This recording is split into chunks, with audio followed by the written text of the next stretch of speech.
ali na loja 1, daqui a pouco eu vou mandar um alô para a turma. Vamos com o bate-papo, com a entrevista? Bom, como eu anunciei agora há pouco, vou entrevistar aqui o pessoal, os meninos aqui do Instituto Federal, aqui a unidade de Aquidauana e também da Universidade Federal, campus aqui de Aquidauana. Falo primeiro com quem? Com o Robson, né? Do Instituto Federal. Tudo bem, Robson? Bom dia. Bom dia, Iramar, bom dia, Daniele, bom dia, Leonel.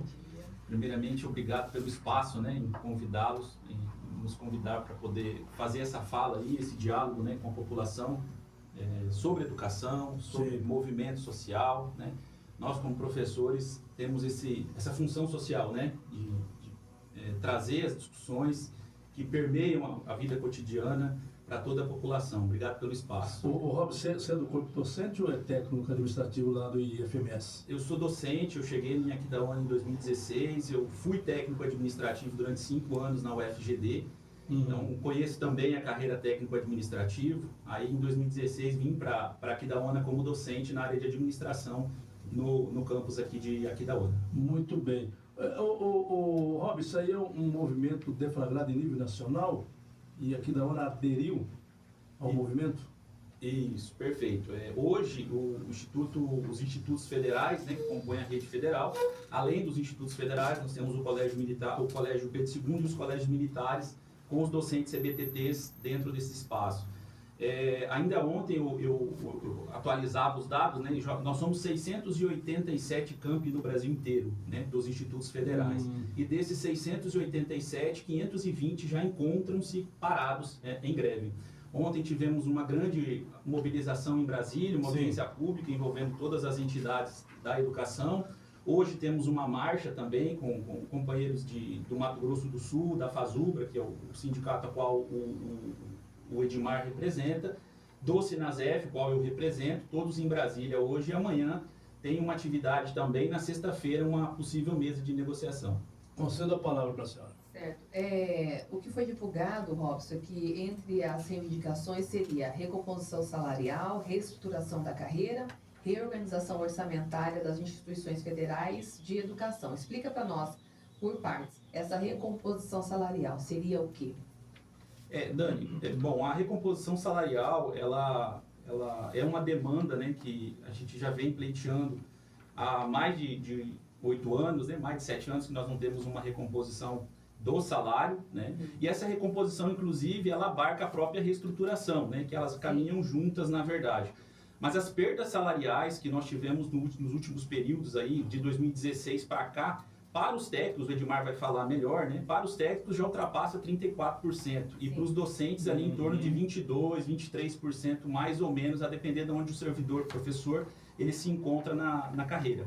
Mas essa é a pauta relacionada à questão de recomposição salarial. O governo sinalizou que faria essa recomposição a partir de 2025, 2026, e a categoria entende que há espaço no orçamento para que essa recomposição ela entre no orçamento ainda de 2024.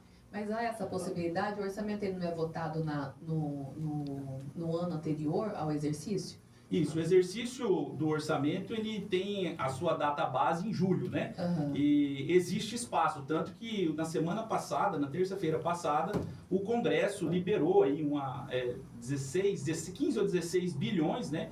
Para o orçamento, para a inclusão do orçamento. E é nesse espaço, esse aporte. Exatamente, é nesse momento em que as categorias entendem que há espaço para essa disputa, né, do orçamento, já que o próprio Congresso, quando libera esses 15 bilhões, exige 5,6 para as emendas parlamentares dentro do Congresso. O Robson, isso aí já é recurso garantido na LDO para o exercício seguinte ou não? Como que é?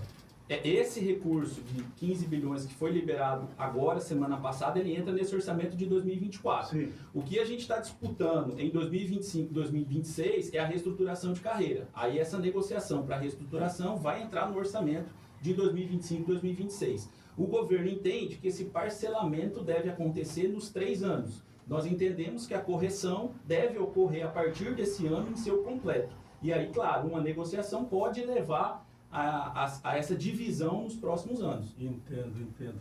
Bom, é só desviar a rota do microfone e passar aqui para o Edmar, viu, Robson, por gentileza, Tudo bem, Edmar Rocha, da Universidade Federal, campus aqui da UNA, tudo bem? Bom dia a todos os ouvintes. Gostaria primeiramente de agradecer o espaço concedido aí pela 9FM. É muito bom a gente poder ter esse espaço para poder falar, né?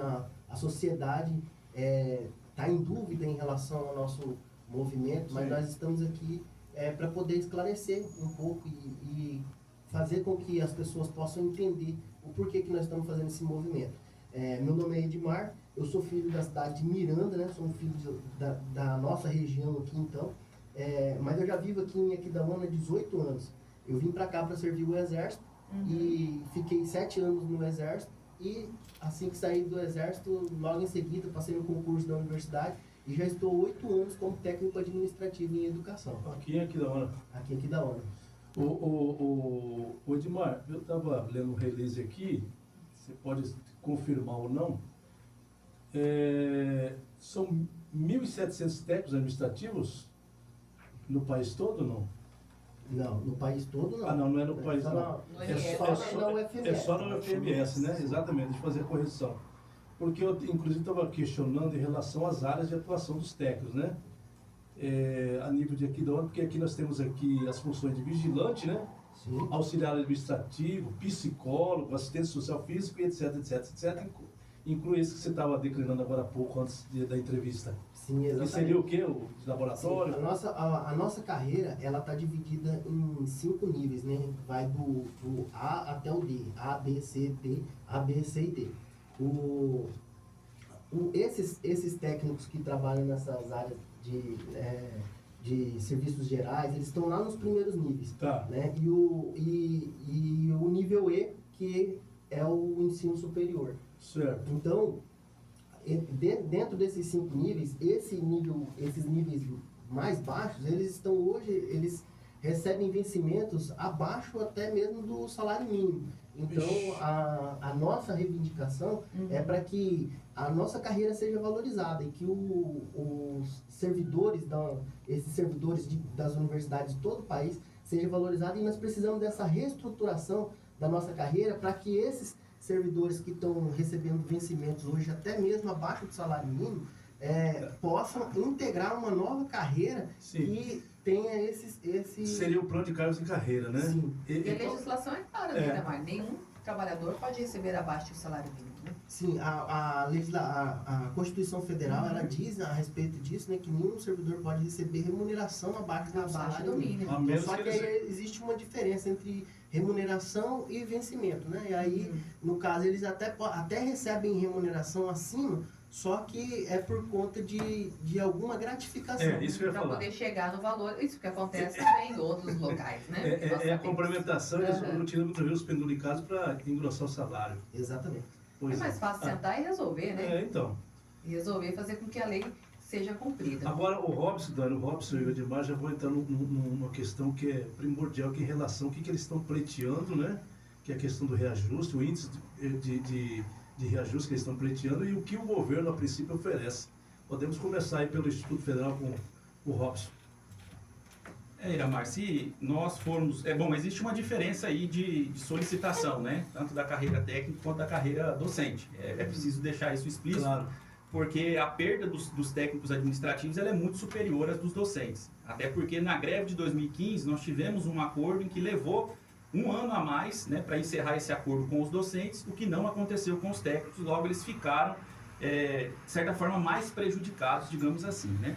No caso dos docentes, depois o Edmar fala dos técnicos, Sim. nós estamos aí com uma solicitação de 7,06%. Foi um estudo realizado pelo DIEESE, que nos forneceu esses dados, esses números, né, em relação à defasagem salarial. Se nós formos pegar de 2011 para cá, esses números seriam muito maiores. Mas a gente também entende que há necessidade da gente trabalhar com a nossa realidade, né? E aí nesse estudo foi incluído as perdas de 2016 até agora, e já considerando um reajuste, uma recomposição que houve no início do atual governo de 9%. O que não significou muito, já que hoje essas perdas ainda continuam em torno de 22%. Então vejam, se nós não tivéssemos tido esses 9%, o nosso índice de solicitação seria muito maior, Maior que face 30, né? exatamente, face à nossa defasagem salarial.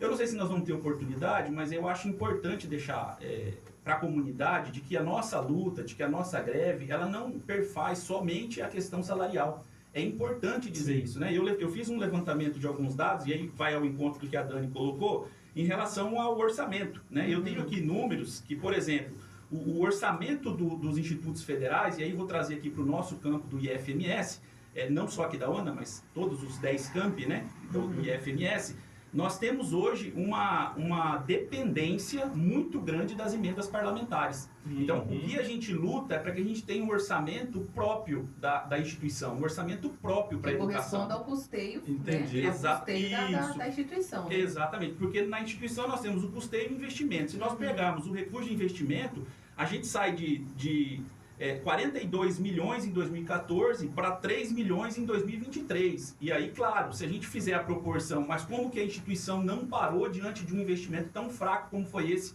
ao longo dos últimos anos? Não parou porque as emendas parlamentares têm aumentado.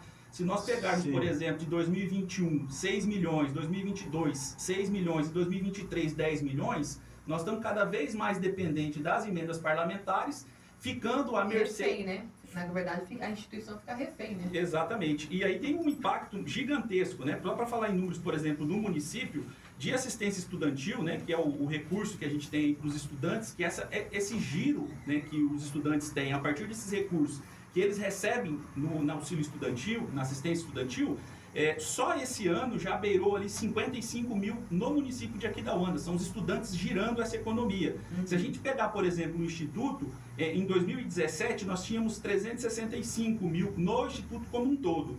Esse ano, só esse ano, até nesses 4 meses, nós já temos mais de 1 milhão girando. É um recurso insuficiente dado o índice de inflação. E aqui pegando o gancho no que a Daniele falou, né, sobre o que a legislação prevê. É uma das pautas também desse movimento, a aplicação da OIT, né, da Convenção 185 da OIT, que vai falar justamente sobre a database, né? Nós não temos, quanto servidores públicos, a database. Isso significa o quê? Que essa inflação que vai corroendo o salário dos trabalhadores, para nós o impacto é maior porque nós não temos anualmente, e está na Constituição que deveria ser, essa correção anual. Nós não temos. Então, isso vai desaguando em greves, né, por conta do tempo, e a gente acaba tendo necessidade de buscar Até essa... para esclarecer os ouvintes, todos os anos, né, Iramar, o salário mínimo, vamos basear no salário mínimo, tem um reajuste. Não vamos entrar no percentual de reajuste, mas tem, né? Então, é isso que vocês também estão pleiteando.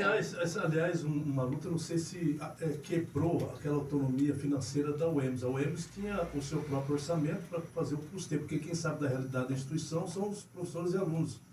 E isso aí é uma luta, então, de vocês, a autonomia financeira da instituição? Perfeito, Iramar. Não só a autonomia no que diz respeito ao financeiro, né? A autonomia também pedagógica e administrativa. Nós temos ainda algumas instituições, no caso das universidades, até pouco tempo atrás, elas tinham o que a gente chama de lista tríplice, né? Sim. Então havia ali uma influência, digamos assim, uma intervenção, né? Uma possibilidade de intervenção na escolha, por exemplo, dos dirigentes, o que ia contrário àquilo que a comunidade acadêmica muitas vezes encaminhava. Então, também essa autonomia, que é constitucional, está prevista no artigo 206 da Constituição, né? Autonomia financeira, autonomia pedagógica, autonomia administrativa. As instituições estão, nesse momento, discutindo também. Porque, nesse caso, às vezes, faz o quê? Faz suplementação de recurso para completar o orçamento, para atender a demanda da instituição? Como que é? Nesse caso, os IFs, né? Que eu estou falando pelos IFs. Sim. A gente fica limitado a essas emendas parlamentares, foi o que eu falei. Só que as emendas parlamentares são um recurso que eles vêm carimbado. Então, assim, é para fazer investimento nisso e você fica limitado, né? E por incrível que pareça, a gente tem avançado em algumas questões que são preocupantes, né? A gente teve agora em Ponta Porã, no campus Ponta Porã, destinação de 300 mil para alimentação escolar. Então, assim, isso já começa a preocupar. Quer dizer, se o recurso já começa a ser destinado para alimentação, né, a gente já começa a se preocupar cada vez mais. E é importante dizer, e aqui para os nossos estudantes, né, que muitas vezes ficam preocupados com as aulas, enfim, esse sindicato a qual eu represento foi o sindicato que em 2017 lutou pela alimentação escolar. Nos institutos nós não tínhamos alimentação. Se não fosse o sindicato provocar, né, claro, com o apoio da gestão que foi sensível à causa, nós talvez não tivéssemos avançado na questão da alimentação. O Instituto não tinha a merenda, né, como é conhecida a alimentação. Você disse da questão da preocupação dos estudantes, né? É bom a gente entrar nesse mérito. Hoje em Aquidauana todas as aulas estão suspensas, em Campo Grande, segundo informações, estão suspensas, mantendo só as aulas do curso de Engenharia Mecânica. Como que ficam essas aulas que não foram, que os alunos perderam? Como que vai ser essa reposição? Perfeito, ótima pergunta, Daniele. Bom, a educação é um direito de todos. Os estudantes eles não podem ser prejudicados de forma alguma em relação aos dias que estão sendo destinados a uma luta dos trabalhadores. Da mesma forma que é constitucional o direito de greve. Falo aqui do artigo 9º e do artigo 37, incisos 5 e 6 da Constituição, que dá, né, ao trabalhador esse direito. Então, o que a gente faz, e aí como alguém que vem do direito, é uma ponderação de princípios. Né? De um lado, você tem os estudantes que têm o direito à aula, e do outro lado, você tem os trabalhadores que têm o direito também de melhorar a sua qualidade de vida, sua dignidade e qualidade tanto no trabalho quanto na vida pessoal. Nesse caso, nessa ponderação, essa discussão ela vai acontecer junto aos comandos de greve e às gestões de como que vai ser a reposição. O fato é que ela vai acontecer, né? Não há que se falar em greve e não ter reposição, né? Seria uma afronta ao direito do estudante em relação às aulas. Mas isso é uma discussão que a gente precisa ter, inclusive, a partir do fim da greve, né? Porque a gente não sabe quanto tempo que pode durar. Pode durar um mês, como pode durar mais uma semana. E aí a forma de repor, ela pode variar, né? Mas essa discussão, ela vai acontecer, ela acontece em nível de conselho superior do Instituto, então não é uma decisão unilateral, os estudantes têm representação nesse conselho e eles vão poder dizer se atende ou não os anseios dele enquanto educandos. Muito bem. Dani, a gente vai pedir licença aí para os meninos aí, para o Edmar e para o Rob, para a gente fazer um pequeno intervalo, e na volta, viu, Edmar, a gente vai na questão dos técnicos em relação à questão do reajuste. Qual índice vocês estão pleiteando, se o governo, se já houve negociação, já sentaram à mesa para discutir as propostas, daqui a pouco você fala na volta do intervalo. Participe da nossa programação. 991940097. Porque agora para poder fazer os acertos no Congresso com mais dinheiro, não liberar dinheiro, é muito dinheiro. É muito dinheiro. Por exemplo, isenção. Faz uma conta rápida para a carreira dos técnicos, pode pensar, 7 bilhões resolve a situação dos técnicos. Se você pegar as renúncias fiscais, dá uma olhada. Você sai parte de 525 bilhões no total. E aí você dividindo, você vê o quanto de renúncia tem, sendo que a menor renúncia, que é a exportação do produto rural, é maior do que é necessário para a carreira toda dos técnicos. 224 É questão de prioridade, né, gente? É questão de prioridade. Ou dá prioridade ou não. Exatamente. Isso, é a palavra Prioridade, não tem Mas jeito. aquele corte que o governo fez foi recomposto lá. Nos institutos, 104 milhões. Agora, no lançamento dos 100 novos institutos. Aí o governo se recompôs 104 milhões. Que é insuficiente. Center Assistência Técnica, especializada em celulares, notebooks, computadores, troca de tela, conectores e muito mais. Reparo ágil e sem demora. Loja 1, Rua Marechal Marense, na Rua Estevão Alves Correia, no centro. WhatsApp 992440196. Loja 2, na Avenida da Integração Centro do Negócio. WhatsApp 991145041. E loja 3, Rua Cláudio Fernandes, Pontos Expedicionários, Vila Santa Terezinha. WhatsApp 993238517.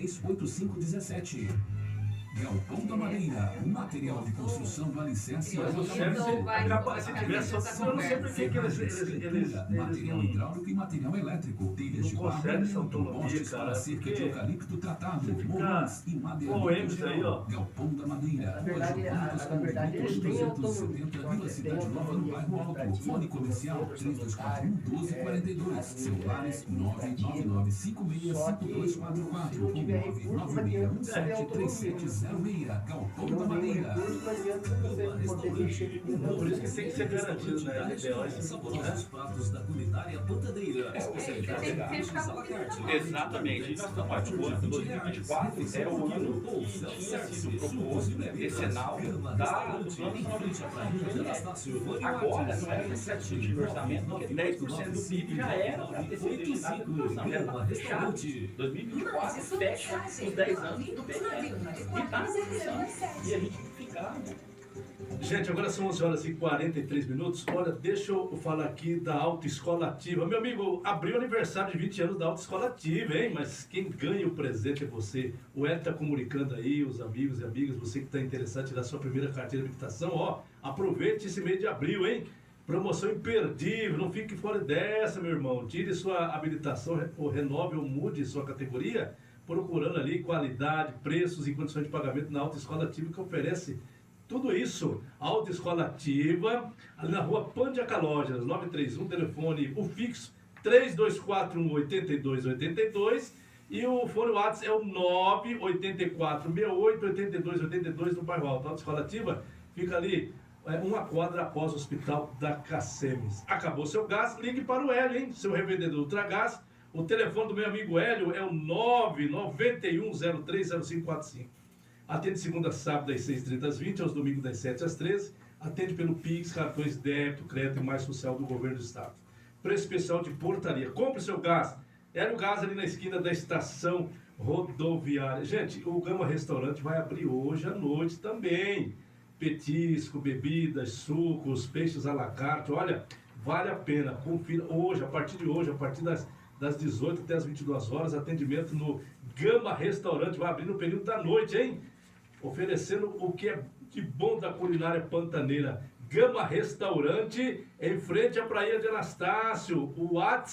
O telefone WhatsApp é o 99895-9985. Gama Restaurante. E não se esqueçam, aqui Dona Preve está pedindo aos aposentados pensionistas que procurem a agência da Caixa Econômica Federal e façam seu recadastramento de prova de vida do regime próprio de Previdência Social.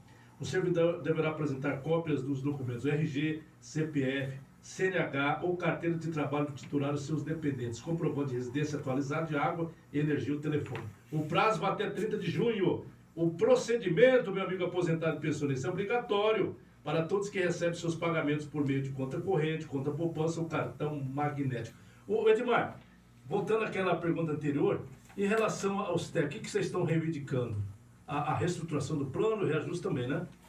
Sim, como eu havia falado para você no início, Amar, a nossa carreira, nós precisamos de uma reestruturação. Aquelas carreiras que eu falei para você lá, a nossa proposta de reestruturação que encaminhamos para o governo é que aquelas carreiras do nível A e B se aglutinar e formar uma coisa só. O C e o D formam uma só e o E fica em uma carreira separada. Então, em vez de 5 níveis, nós teremos 3 níveis e sendo o topo do salário de cada um, em vez de ser entre o C e o D fica com o nível D, o A e o B fica com o nível B e o E continua com a mesma margem de ganho. Tá. Só que, assim, essa é uma proposta, né, que foi construída pelos servidores, foi trabalhada, foi detalhada. O governo se propôs a montar um grupo de trabalho para discutir a nossa carreira, porque nós tivemos mesas de negociação com o governo, né, tanto é preciso especificar que assim, existem 2 formas de negociação nesse caso. Uma é a mesa nacional de negociação e a outra é a mesa específica de negociação. Na mesa nacional, o governo discute com várias carreiras, inclusive com a carreira dos técnicos administrativos. Na mesa específica, ele trata somente com os técnicos administrativos. Então, inicialmente, o governo ofereceu na mesa nacional, né, que de forma linear para todos os servidores públicos, um reajuste de 4,5% para 2025 e para 2026. Exato. Porém, isso não nos atende como técnicos administrativos em educação. Eu vou te explicar por que não nos atende. A nossa carreira técnico-administrativa em educação é a carreira que tem o menor salário do Executivo Federal. Então, nós temos o menor salário do Poder Executivo Federal. E aí, o que acontece? Se o aumento é linear para todas as carreiras, o que acontece? Acontece vamos dizer assim, um aumento na defasagem entre nós, que somos que ganha menos, e aqueles outros servidores que ganham os altos salários. Quando nós falamos que somos servidores públicos federais, as pessoas já imaginam que nós estamos ganhando em torno de 15, 20 mil reais. Só que não, o nosso base, né, do nível D começa com R$ 2.600. E do nível A tá, como eu falei para vocês, abaixo do salário mínimo, o vencimento. Então, o que a gente pretende? Um ganho maior do que esses 4,5 linear para todos, né? Que no caso nós solicitamos uma reestruturação da carreira, fazendo essas combinações dentro da carreira e com um aporte, né, de reajuste de 34%, que são as somas das percas que nós tivemos nos últimos 6 anos. Parcelado também, né? Sim, parcelado. Tá certo. Bom, nós estamos já quase no O tempo final, já foi, né? né? Ô Robson, para a gente concluir e para a gente acrescentar. Fica à vontade. Ah, sim. Só acompanhando aqui a fala do companheiro Edmar, né, quando ele fala sobre a questão dos técnicos, e é de fato preocupante essa questão relacionada aos técnicos administrativos. Só para se ter uma ideia, esse estudo que foi realizado agora nesse GT do MEC trouxe aí dados que 10% do funcionalismo público federal como um todo tem de desligamento, né? Já na carreira dos técnicos, esse número ultrapassa 75%, ou seja, o turnover, né, aquela rotatividade dos técnicos administrativos da educação é muito superior à média nacional das carreiras do funcionalismo público federal. Isso demonstra o quanto a categoria, né, dos técnicos, eles estão defasados, né? É uma categoria que hoje não tem atraído mais os talentos, né? E se você pegar dados aí como esses que foram apresentados no GT, você vai ver ali que o índice de servidores técnicos com mestrado e doutorado é muito superior a várias outras carreiras que pagam muito mais. Então é só para complementar essa informação aí do Edmar. Além do que, a nossa luta também, ela envolve concurso público, né? Nós estamos com um número muito reduzido de servidores, cada vez mais nós estamos perdendo para a iniciativa privada, talvez por conta do salário e, quem sabe, também por conta da carreira, né? Só para se ter uma ideia, nós, no Instituto Federal, nós estamos sem concurso para intérprete Libras. Então, a gente tem uma situação que a gente acaba sendo demandado pelo Ministério Público quando a gente tem estudantes que necessitam dessa atuação, né? Dos surdos, no caso. E aí, esses dados são assustadores, porque aqui da ONU nós temos mais de 200 pessoas surdas que dependem desse tipo de atuação, né? No Mato Grosso do Sul, mais de 104 mil surdos. Então, assim, nós estamos falando aí de uma proporção em nível de Brasil de mais de 10 milhões, que é o que o IBGE traz de números. Então, é uma outra pauta que nós também estamos encampando, que é a questão dos concursos públicos, já que lá em 2019 nós tivemos 27 mil cargos extintos. Né? O governo Temer extinguiu 27 mil cargos. Então, assim, é preocupante a situação dos técnicos, é preocupante a situação dos professores. A gente conclama para que a sociedade ela compreenda. Eu tenho dito em sala de aula, né? Eu falei, os estudantes eles têm total direito de ser contra a greve, desde que eles entendam o porquê eles estão sendo contra. Porque não dá para a gente cair no senso comum, né? Nós que defendemos a ciência, nós que defendemos a educação de qualidade, cair no senso comum de só dizer que é contra porque prejudica. A gente tem que entender o que está em jogo nesse emaranhado aí, né, de disputa, por exemplo, agora nesse atual governo, que a gente sabe que é um governo de frente ampla, não é um governo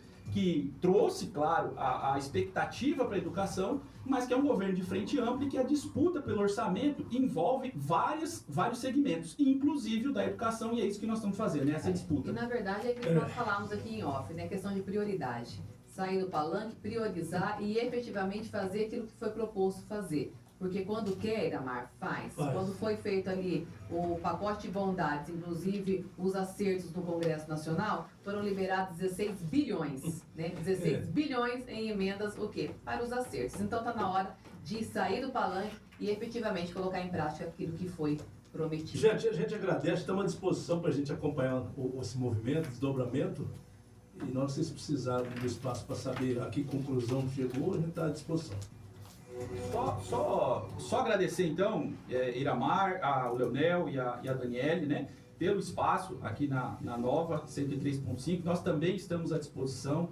A gente sabe que existiu, na verdade, um período de demonização, né, dos sindicatos, demonização dos sindicalistas, e a gente precisa romper, porque nós estamos falando da classe trabalhadora, né? Em maioria somos trabalhadores, vendemos a nossa força de trabalho e precisamos lutar cada vez mais para fazer valer, né? O artigo 1º e inciso 3º da Constituição traz lá a dignidade da pessoa humana. Muito obrigado mais uma vez, sigamos à disposição.